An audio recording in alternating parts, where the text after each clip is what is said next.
ত্রয়োদশ জাতীয় সংসদ নির্বাচনে প্রার্থিতা ফিরে পেতে দ্বিতীয় দিনে আপিল শুনানি শেষ হয়েছে।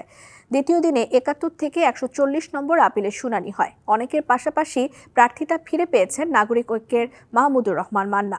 এদিকে মনোনয়নপত্র ফিরে পেয়ে অনেক প্রার্থী স্থানীয় রিটার্নিং কর্মকর্তাদের সিদ্ধান্তে ক্ষোভ জানিয়েছেন। ত্রয়োদশ জাতীয় নির্বাচনে প্রার্থিতা ফিরে পেতে এরই মধ্যে আবেদন পড়েছে ৬৪৫টি। প্রতিদিন ৭০টি করে আবেদন শুনানির জন্য নির্ধারণ করা হয়েছে। রবিবার সকালে নির্বাচন ভবন মিলনায়তনে প্রধান নির্বাচন কমিশনের সভাপতিত্বে ৫ সদস্যের পূর্ণাঙ্গ কমিশন শুনানি শুরু করে। শুনানিতে হলফনামাটি সংশোধন করে আপিল করেছি। আজকের শুনানিতে আমাদের নির্বাচন কমিশনার শুনানির পরে আমাদেরটি বৈধ ঘোষণা করেছে। তারা হওয়ার কারণে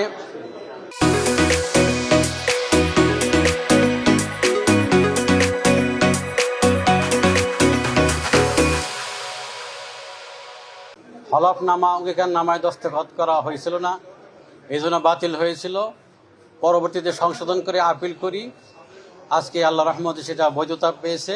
যতটুকু অবৈধ কারণ ধরেছিল আমার মনে হয়েছিল যে এটা ডিসি স্যারই এটা সমাধান করতে পারত। আপামর জনসাধারণের জন্য আমি আমার সকল প্রচেষ্টা জীবনের শেষ সময়টুকু উজাড় করে দিতে চাই। সবার প্রতি শুভেচ্ছা এবং কৃতজ্ঞতা। শুনানিতে প্রার্থীরা নিজ কেউ বা আইনজীবীকে সাথে নিয়ে আসছেন। প্রার্থিতা ফিরে পেয়ে উৎফুল্ল অনেকে, তবে মব সন্ত্রাস বন্ধ না করতে পারলে নির্বাচন সুষ্ঠু না হওয়ার শঙ্কা তাদের।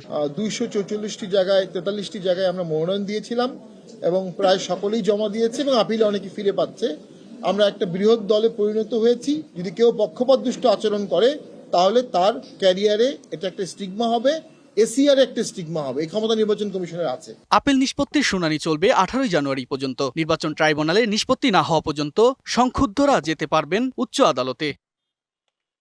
তুষার আহমেদ, ডিবিসি নিউজ, ঢাকা।